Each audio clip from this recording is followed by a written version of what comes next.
The wind carried the scent of damp soil and blooming lavender across the French countryside.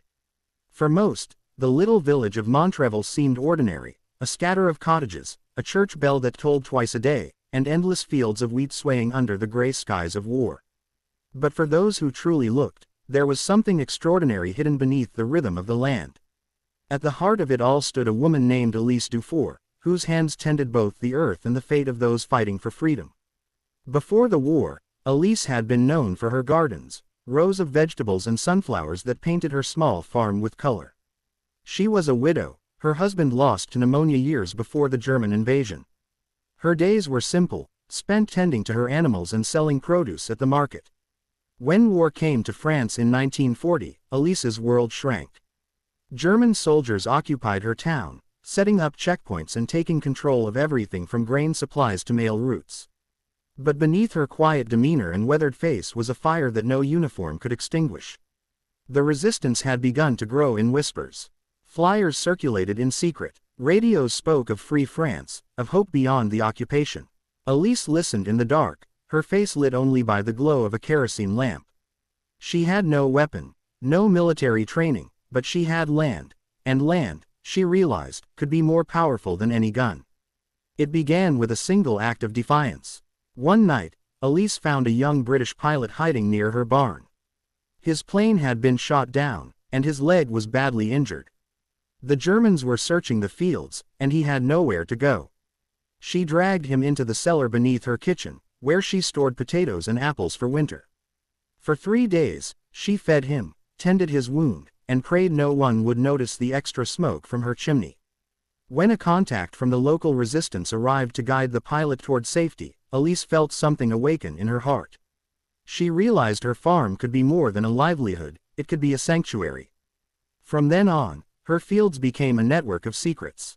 She grew crops as usual, wheat, carrots, potatoes, but beneath the soil, she buried canisters filled with stolen ration books, maps, and false identification papers.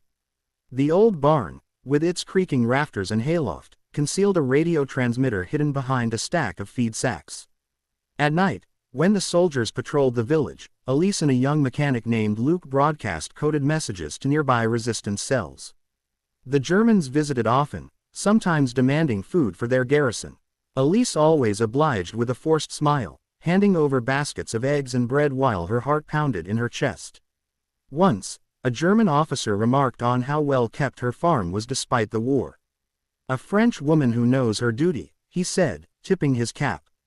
Elise smiled politely, not revealing that only yards away, under a patch of cabbage, lay a buried crate of ammunition smuggled from the black market.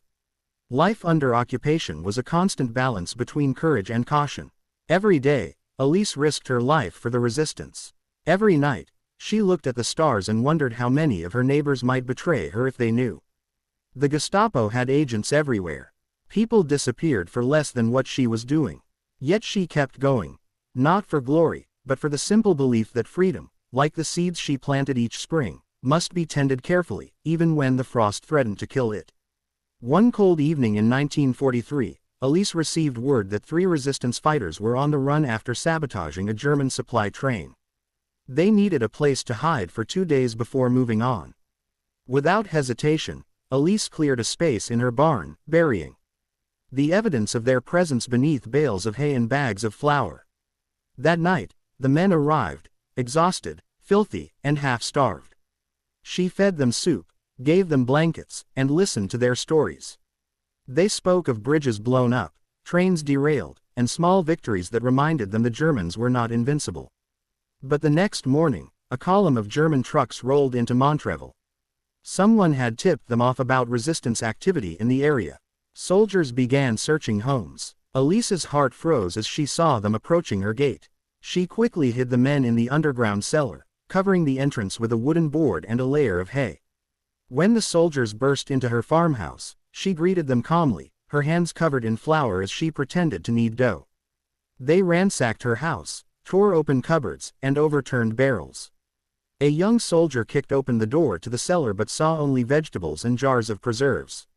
As they left, one of them turned and spat near her feet. "You farmers think you're clever," he sneered. Elise said nothing, Only after their trucks disappeared down the road did she uncover the hiding place and help the men climb out, trembling but alive. After that day, Elise became even more cautious. She developed a system using her crops as signals. A white ribbon tied around the scarecrow meant the area was safe for couriers. A red scarf on the fence post meant danger.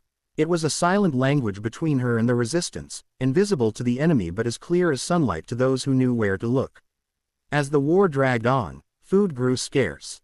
German demands increased, and many farmers were forced to hand over their harvests. Elise began to hide portions of her yield, digging pits in the ground to store grain sacks under layers of soil. The hidden food sustained the families of resistance members and refugees passing through the region. Her farm became a beacon of survival in a landscape of fear. Then, in the spring of 1944, word spread that Allied forces were preparing to invade France. The resistance intensified its efforts, sabotaging railway lines and cutting communication wires. Elise's role became even more dangerous. She was asked to store crates of explosives disguised as fertilizer. One night, under a new moon, she and Luke buried the crates near the orchard. The weight of fear was heavy, but her resolve was stronger. She whispered to Luke, "If they find this, we'll be shot." Luke replied, "Then we die for something worth dying for." In June, the sound of distant thunder rolled across the sky, not from storms, but from bombs. The invasion had begun. The Germans grew desperate and cruel, executing anyone suspected of aiding the enemy. Patrols increased, and checkpoints appeared on every road. Elise received one final request: to deliver a message to a nearby resistance leader. The route was risky, filled with soldiers and roadblocks, but she agreed. She hid the paper inside a loaf of bread, covered it with a cloth, and set off on her bicycle at dawn. Halfway through the journey, she was stopped by a German patrol. Her heart pounded as a soldier demanded to see her basket. With a steady hand, she offered him the bread. He tore a piece off, chewed it thoughtfully, and grinned. "Good bread," he said, tossing it back.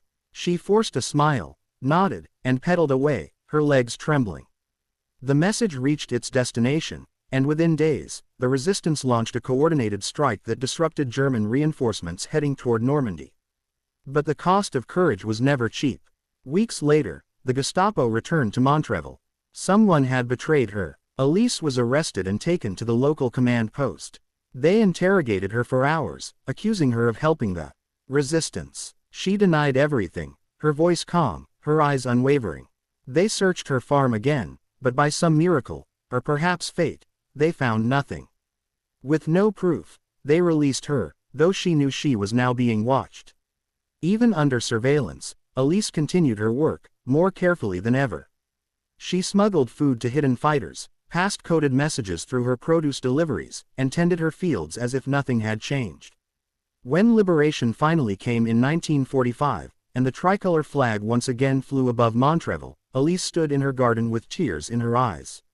Around her, the earth was alive with new growth, green shoots pushing through the soil, as if the land itself was celebrating freedom. After the war, the villagers learned the full extent of what she had done. Survivors told stories of her courage, of the food she gave, the lives she saved, and the risks she took. The pilot she had once hidden returned years later, now an old man, to thank her personally.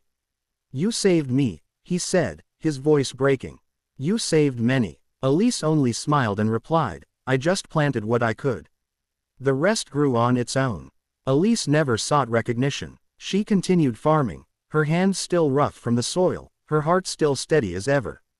To her, the war had been a season of darkness that had finally passed, leaving behind scars and blossoms alike.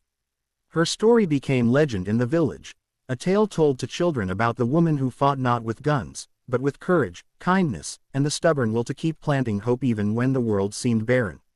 Years later, a monument was erected near her farm, a simple stone engraved with her name and the words, "She sowed freedom where fear had taken root."